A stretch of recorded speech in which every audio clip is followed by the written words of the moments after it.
Eu vou conversar agora com a doutora Fernanda Chaveiro da Silva. Ela é advogada, mestre em agronegócio pela Universidade Federal de Goiás, especialista em direito empresarial e professora de direito agrário.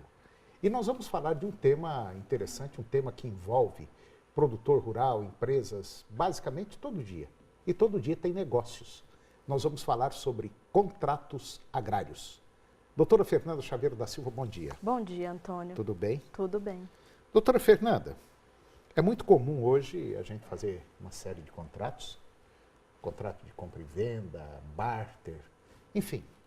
Hoje o setor agropecuário basicamente vive, assim, de maneira geral, à base de contratos. Quais são as modalidades de contratos agrários que existem hoje? Hoje existem duas modalidades de contratos agrários. Nós vamos ter os contratos rurais típicos e os contratos rurais atípicos. Os contratos rurais típicos são aqueles que são regulamentados pelas legislações agrárias, como, por exemplo, o contrato de parceria e o contrato de arrendamento rural, que estão ali regulamentados no Estatuto da Terra e que são instrumentos, são contratos bastante utilizados no meio rural brasileiro.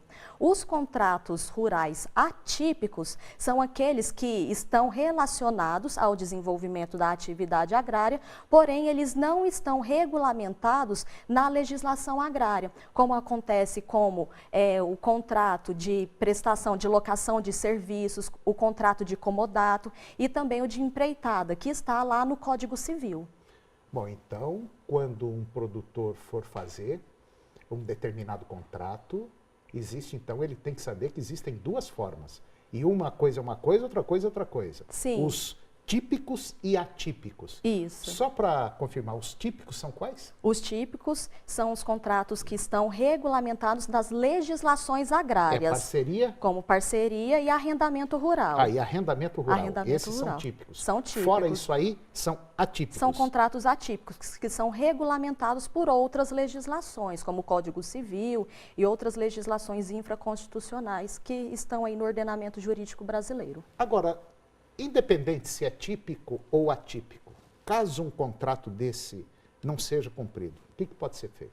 Caso esses contratos eles não sejam cumpridos, primeiramente deve verificar por que eles não foram cumpridos, se é uma das partes ou ambas as partes agiram com culpa ou se foi devido a fatores externos, como força maior ou então algum outro motivo que não está ligado ali à vontade das partes, por motivo das partes. Depois de ter verificado isso, essas partes elas devem tentar entrar num acordo de forma que fique boa para ambas e, se não for possível, a parte prejudicada ela pode entrar na justiça para pedir a reparação dos seus danos. Mas desde que os dois lados entrem num acordo, pode ser desfeito sem problema nenhum? Sim, pode ser desfeito, desde que esteja bom para as duas partes, desde que não haja prejuízo para uma das partes. Agora, essa reparação do dano, ela aplica-se somente na restituição do valor? Ou o que foi acordado no contrato? Só no valor, só mexe aí?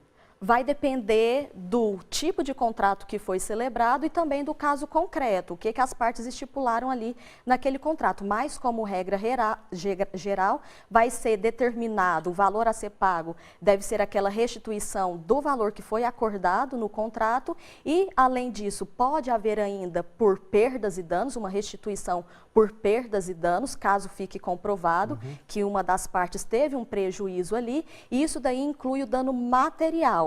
E, de outro lado, nós temos também o dano moral, que caso fique comprovado, também pode ser pleiteado, que é se uma parte entender que houve ali um dano em relação à sua imagem, à sua saúde, à sua liberdade, então pode-se pleitear isso daí, tanto dano material como dano moral. Dentre os contratos e dentre as decisões que foram já proferidas, o que vem incidindo mais é somente sobre o dano material. Agora, vamos supor o seguinte, esses contratos, sejam eles típicos ou atípicos, eles podem ser acordados, quer dizer, pode ter um acordo aí de forma como os dois lados acharem mais conveniente?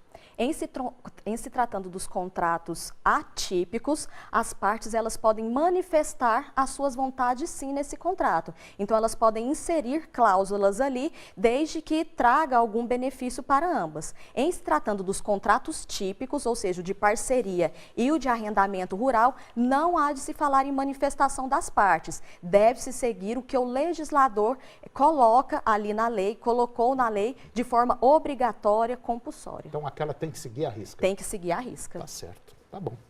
Doutora Fernanda Chaveiro da Silva, muito obrigado mais uma vez pela sua participação no nosso programa. E esse negócio de contrato é sério, hein? Muito sério isso aí. Tem muita gente que faz de boca e não funciona. Muito obrigado. Obrigada, e até o Antônio. próximo. Até o próximo.